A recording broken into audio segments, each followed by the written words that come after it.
Hey YouTube! So today I really wanted to talk about a palette that has taken the beauty and YouTube world by storm, and that is the IT Cosmetics Naturally Pretty palette. The packaging is really reminiscent of the first Urban Decay Naked palette, and the fact that it has that kind of felt texture, and it does have a magnetic closure as well. When I saw pictures of this online and on YouTube, I thought that I would really like the packaging, but seeing it in person, I'm personally not a fan of it. It just seems like it's really dirty really quickly, and I feel like the gold is a little bit gaudy, especially on the inside. It's that very shiny, and I hate to say it, the word, but it looks almost a little bit cheap. I do like that it's a magnetic closure though, and I do feel like it is sturdy enough for travel, which is really nice. And inside there are 15 shades, 14 of them being completely matte, and then we have the one shade that is a transforming pearl color, which is right here, and it's supposed to be able to make any of these shades into a satin finish. And there is a really nice mixture of a couple of warms mixed in with cool tones, but for the most part I feel like this palette could flatter a lot of different skin tones. There being more cool to neutral colors than warm. And I'm gonna swatch a couple of them at a time. They do swatch really, really beautifully. And I'm actually gonna swatch them like this. This first one is Sheer Joy. Then we have Soft Light. Then we have Warmth. I would swatch them on my arm, but I have class tonight and limited time. And then we have Soulful, Mocha, and Violet. And then the last two on the top row are Midnight and Noir, which is a really great matte black, which they're all matte, so I don't have to say that. That works really well as an eyeliner and to help just define and really blacken out an eyeliner. On the bottom row, the first three we have are Love, Sunrise, and Sunset. And then we have All Heart, Java, and Iconic, which is kind of a gray color. And then the very last shade we have is the Transforming Pearl, which makes it into a more satiny color. And overall, these shadows swatch beautifully. They do blend very well and work really well together.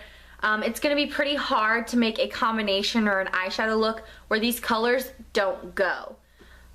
But I find that on the downside, that when you're using a brush, it is so dusty and like the product just flies up, and I'm not a fan of the eyeshadow just going everywhere like that.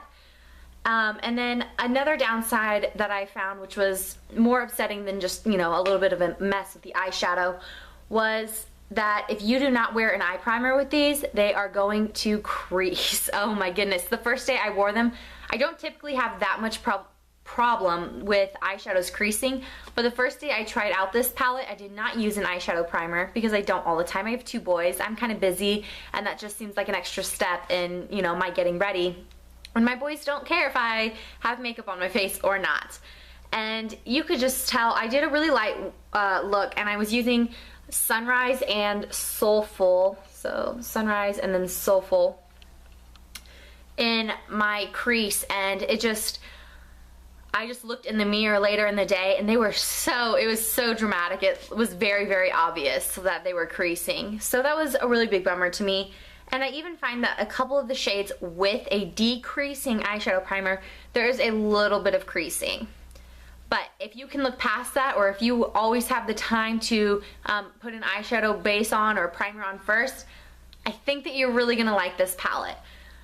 The beauty world has been asking for an all matte palette for so long, and specifically from Urban Decay, which their response was the Naked Basics palette, which a lot of people, although it is a great little palette, wanted something more. They wanted the fun colors, they wanted purples and blues and oranges, and that is what this palette delivers.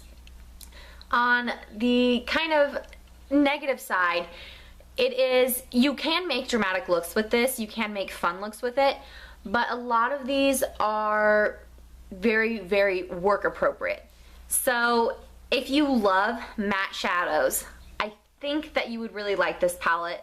You do have the option to make it a little bit more satiny, which I'll just go ahead and demonstrate a little bit. I'm going to take Soulful on the back of my hand, and then I'm going to take the Transforming Pearl. And you can see that it does wash out the color quite a bit. We'll do another little. So you're probably going to want to do like an extra layer of the color that you're using, and then put the Transforming Pearl shade on. But it does kind of give that a little bit of a glowiness to the color that you're wearing, which is nice to have such a universal palette. Finally, somebody is doing it. So if you can look past the negatives of the creasing and of the chalkiness that kind of happens, these shadows blend really beautiful. They are pigmented. There are a couple of colors that can get lost in translation when blending out, but if you layer the color over itself, then there is so much less of that happening. So if you have the time, this is a great palette to work with. And yeah, those are the only negative things I have to say about it. It is a really, really nice palette. I personally like glitter and shimmer, and I don't focus on needing an all matte look. I am a stay-at-home mom, so I have that freedom and that luxury. But if you are a working woman, or if you just like the simplicity and the crispness of a matte look, then this is a really great palette to invest in.